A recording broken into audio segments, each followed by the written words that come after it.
Орусияда өткөн жыйында уюмга кошулууда айрым позициялар боюнча катуу талаш-тартыштар болгонун Темир Сариев айтат. Алардын негизгилери инфраструктуралык долбоорлор үчүн Кытайдан бажы төлөмү жок жабдыктарды киргизүү жана фитосанитардык эквиваленттүүлүк маселелери болгон. Биринчиси бул Кытай-Кыргызстан келишими боюнча.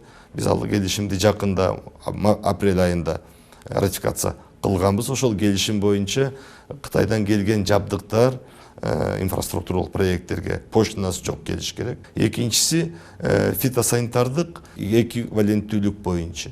Бул боюнча да бизде талаш бар.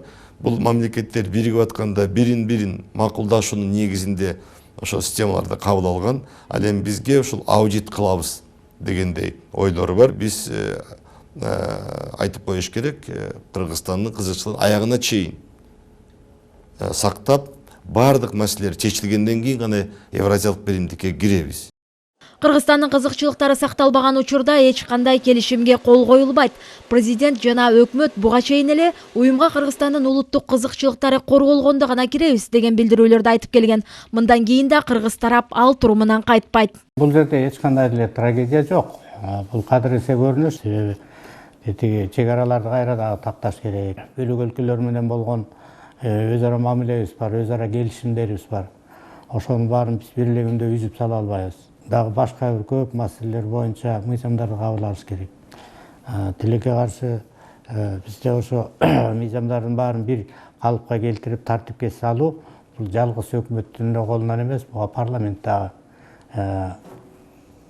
аралашат да. Кыргызстан ЭАЭПке канчалык кеч кирсе, айрыкча чакан жана орто бизнеске зыянын тийгизет. Убакыттын созулушу мигранттарды да түйшөлтөт. Анткени менен ЭАЭПтин шарттарына кылдат мамиле кылуу керектигин адистер айтат. Миграция маселесин камтыган келишимдер дагы иштебей калып атат азырынчачы, туурабы? Ошондуктан мигранттар күтүп атат да, мисалы патент болбой калып, кайра эле Орусия болобу, Казакстанга болуп кенен иштеп келебиз деп. Ошол күтүүсүн дагы биз кичине кийинчерээкке калтырып коюп атабыз да. Ошол үчүн бул эки жагы бар. Бирок шашып азыр ушунун баарын алыш үчүн кирип кетип, анан келечекти ойлобой ошол эле биз аудитке макул болуп койсок, же болбосо жанагы Кытайдан келген продукцияларга льгота болбосо, ошол жөнүндө айтып атпайбы?